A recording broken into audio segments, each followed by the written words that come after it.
to see what's going on, collect some data.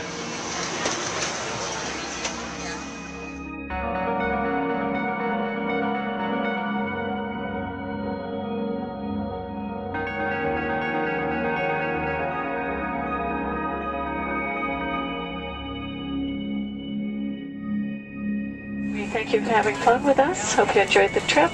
Have a great vacation and welcome home if you're lucky enough to live here. Thank you.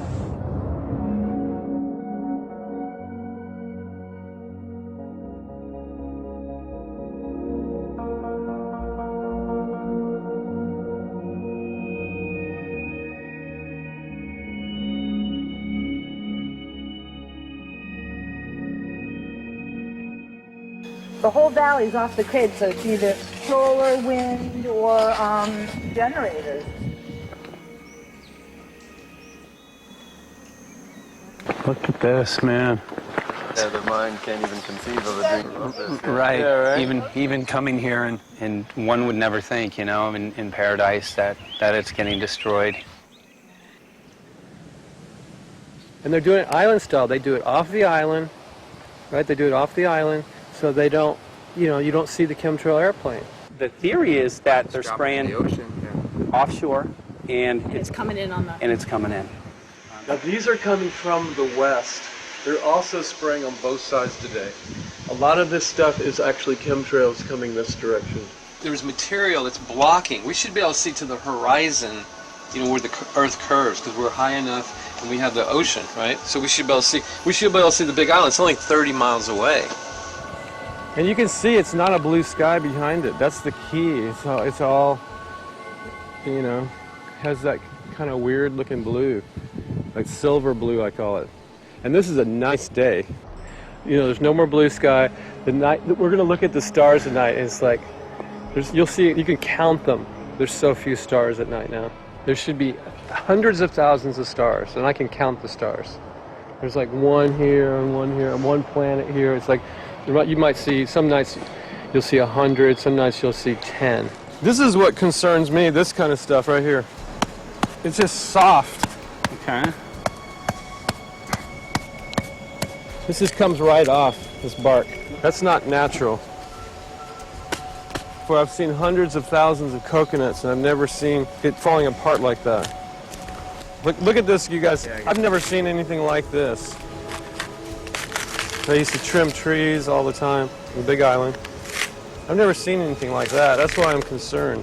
Not an easy task that you have here on the island. I could see the skepticism because it is so far beyond anybody's reality. It's amazing. It's just amazing to try to look through somebody else's eyes. Like my eyes, I can see this so it's like night and day, and other people it's just the illusion is just so deep. What do you think would happen if everybody awakened to what was going on and what the plans were of geoengineers? I think they'd have a revolution in Hawaii if people really understood what was going on. What's your concern for? I know that you love the land here. What's your concern about the chemtrails? Well, that we won't be able to live here and grow our own food, and that our health is going to be compromised. You think it already has been? Yes. And the thing is that they're doing it every day here, every day. So it's hammering, micro doses every day. And then, of course, it's getting in the environment, and of course, it's weakening the plants. And it takes a couple years for this to actually weaken the plant. So we are asking for GMO taro. We're asking for GMO papaya because we can't grow our natural seeds. We can't be sustainable. We can't truly, you know, be here as God created us to be. So my friend convinced me to do a hair analysis on my daughter. So we went ahead and cut close to her scalp and got some really recently grown hair and sent it in. I was just sure that my daughter's hair was going to be so clean with the lifestyle that we live. And lo and behold, it came back and her levels were really high in aluminum. This is the chart here. This is the reference range, and this is where my daughter is, 23.1. Aluminum, The skies are covered with a white mist, and I look up at night anymore and I don't see the deep, dense stars that I used to, and I can't help but think this obviously has something to do with my daughter's health. I don't know where else these heavy metals are coming from. Yeah, I mean, look how old she is. Yeah. She's been isolated here. Here, and she's Here. Anybody looking at the situation would be like, this is paradise. This child should be like superhuman. Organic foam. And here you are getting all this heavy metal stuff. And She has highest level aluminum on the chart. never had a vaccine either. Folks, these people are playing God. They are playing God. They're manipulating the weather, and they're spraying stuff into the sky. They are trying to geoengineer everything, including your plants and trees and your ocean. Well, tonight, we're just hoping that instead of not looking at it, you start looking into it, because I really believe from the bottom of my heart that we are in a real crisis. I really do. They are proposing dumping 10 to 20 million tons of aluminum into the upper atmosphere. What does aluminum do? It changes the pH of soils, which is toxic to plant life. Also, it's very toxic to human health. Are they doing it? Well, let me tell you about my experience and what we found. We have much evidence that not only suggests, but I believe prove that they are happening. Jeff, what's going on? And as I promised, we're joined right now by a very special guest, Michael J. Murphy, currently on location in Hawaii. He's working on a documentary film called What in the World Are They Spraying? Michael, welcome to the program. Great to speak with you today.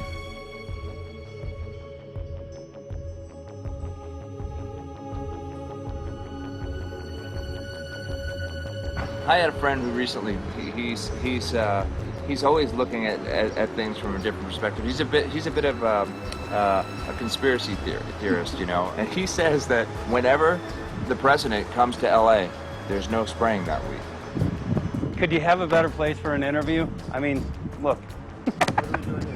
Well, this is being done over our farms and over our things. So basically, they want to eliminate our ability to eat organic food, have clean water. So in some ways, it sounds to me like, and you know, again, it's just a projection, but it sounds to me like this is control. How do we control the masses? Yeah. How can aluminum be good for you in any? And what was the second chemical you mentioned? It's barium. Barium aluminum. Obviously, those are toxic to everything. To human health. To human health, to farms, to animals, to everything.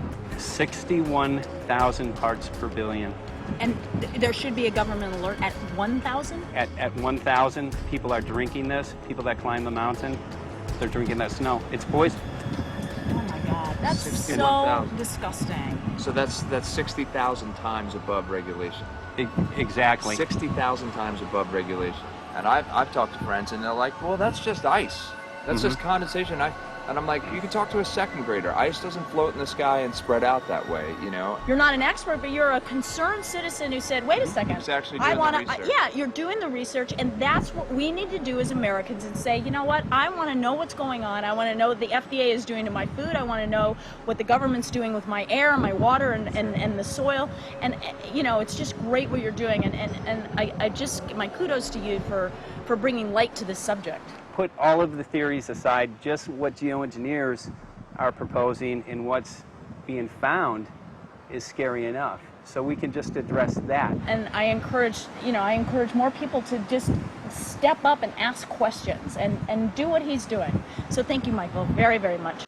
Aerosol spraying aluminum affects everywhere, and we have a beautiful tropical climate which I believe might be in jeopardy. So we wanted to not only come and bring the message of what people were finding around the world, but encourage people to test for the aluminum, strontium, barium. Essentially, I think it was an effective trip. I saw a lot of people here in Hawaii, in Maui, awake and not only curious, but willing to look into this deeper, and that's my only hope.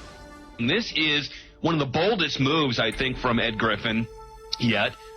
This is the taboo topic that nobody's supposed to talk about, and that is aerosol spraying. Now, we've got tons of documented proof of errant aerosol spraying.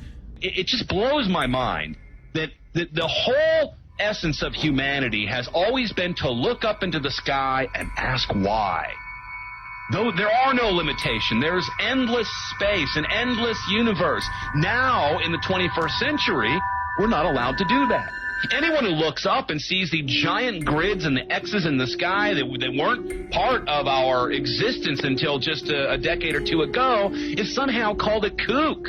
And the people that are the best and biggest proponents for the revolution and for liberty, they don't want you to talk about it because you could discredit them. It seems to be an industry that's being built up to milk the taxpayers by undergoing some kind of a giant global spraying program to make all kinds of money on the project, and they don't seem to care really what effect it has. They're not trying to experiment to see if humans can survive it or anything like that. They just want to get this stuff up. And then we discover, as we're going further down the line, that there are companies generating genetically modified organisms, seeds, modified seed crops they're being engineered to resist the aluminum in the soil. And a lot of crops won't grow in that. And so now, after they've messed up the soil, all the farmers were going to have to go back and buy seeds that have been genetically engineered to resist the aluminum that have been put into the soil. And all of a sudden, mankind is completely dependent upon these companies like Monsanto and other giant agricultural firms. You can't even grow natural seeds anymore. And we're looking at that. It's a shocking thing. I hope we don't find that that's true.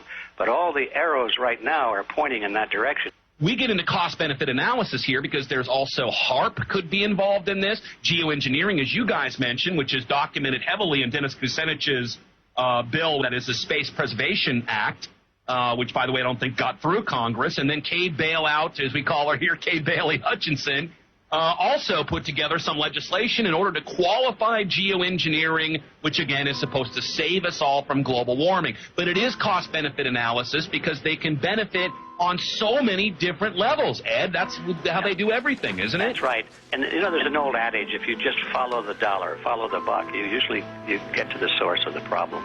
And it looks to me like there's a tremendously profitable industry being built up right now around this concept of geoengineering or weather modification or reducing global warming and all of these other things that can be sold fairly easily to an unsuspecting public. They all say, oh, well, that's good. We don't want global warming, you know. And so they put up with this, and they don't question, they don't criticize.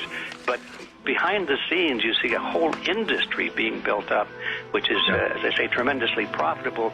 And the money for all of that is coming from the taxpayers.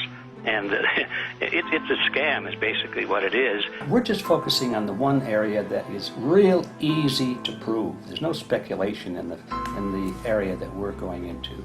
They definitely are doing this geoengineering. They definitely are talking about it.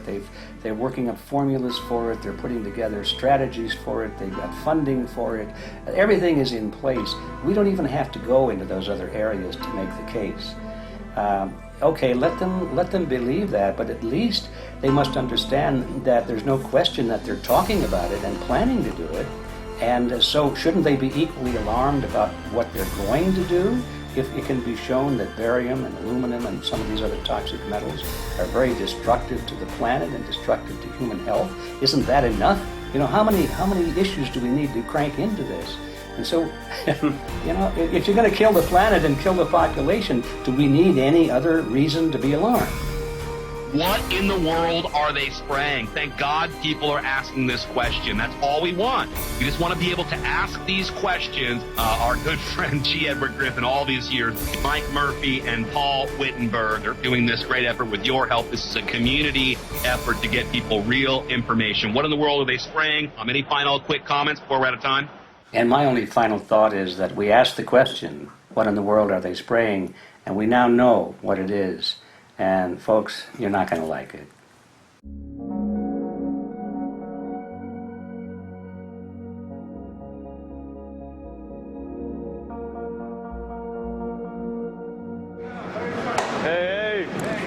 I'm Peter Vreken. I'm from Belgium. I'm 54 years old. I can't believe it myself. I'm a very happy and grateful person. We are doing the job